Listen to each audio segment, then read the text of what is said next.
Hello friends, આજે આપણે મટકા કુલ્ફી બનાવીશું. એની માટે આપણે 1 લીટર દૂધ લીધું છે. તેને એક કઢાઈમાં ઉકળવા મૂકીશું. 1 ચમચી કસ્ટર્ડ પાવડરને આપણે દૂધમાં ઓગાળીશું. દૂધની અંદર આપણે ટેસ્ટ મુજબ ખાંડ એડ કરીશું.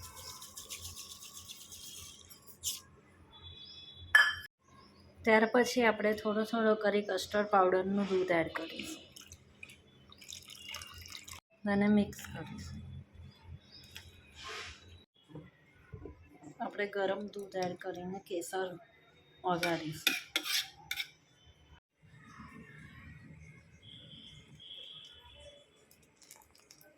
જોઈ શકો છો દૂધ ઘટ થઈ ગયું છે. હવે આપણે ગેસ બંધ કરી દઈશું.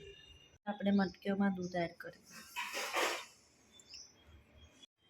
તેની અંદર આપણે બદામનું કતરણ એડ કરીશું અને રેપ કરી દઈશું. હવે આપણે 5 કલાક માટે ફ્રીઝરમાં મૂકીશું. જોઈ શકો છો આપણી મટકા કુલ્ફી રેડી છે.